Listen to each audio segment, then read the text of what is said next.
Hi, I'm Kathy Itzin, and welcome to another episode of Grace, Gratitude, and Generosity. We just finished with T. Michael's video on Holy Week, and that, of course, was a culmination of Lent for 6 weeks up until this point, and now, thank you, we're after Easter, so that's always good. People tend to have great ideas during Lent of, oh, I'm going to do this, and I'm going to not do that, and then you end up typically failing, which I probably have eaten more corn kernels and junk food during Lent than I do any other time. However, the idea is not that how did you do during this time. It's not even about Holy Week, Jesus dying on the cross. Yes, I'm not going to try and take away any of the huge, enormous significance of that. But we're moving into the new life of the risen Christ. And by risen Christ, I don't mean historical Jesus. There's a difference. The historical Jesus is the man who walked on the earth in flesh and blood. And the Christ was, after he died, that spirit, that flesh is gone, but the spirit is universal. And it's within all of us, and it's within all of creation, and it's within the entire world. And so that's what we're moving into now. How do we embody that? And one of the things that I learned in college, way back, a long time ago, was people tend to focus on the death of Jesus during Holy Week. Of course, we do.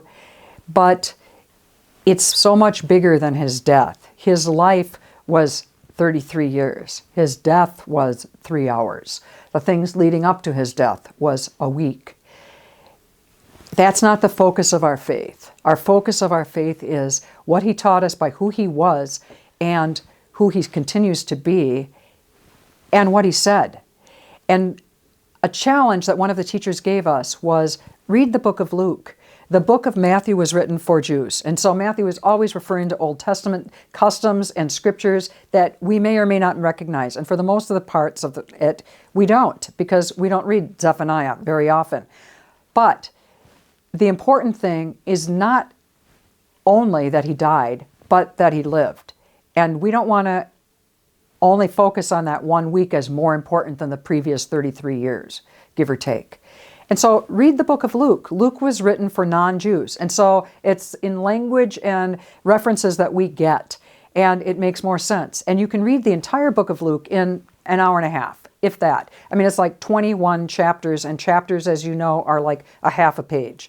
Maybe it's 23 chapters. I'd have to relook, but it's like that. It's short. And you get a different sense for the whole life of Jesus if you read it from beginning to end than you do in just hearing little scriptures given to us on Sundays. It's like, wow, this was kind of amazing.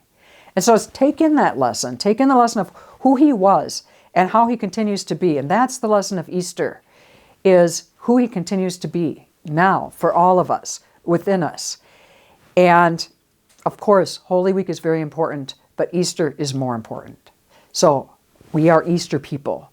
We are the Spirit of Christ in the world now. Amen.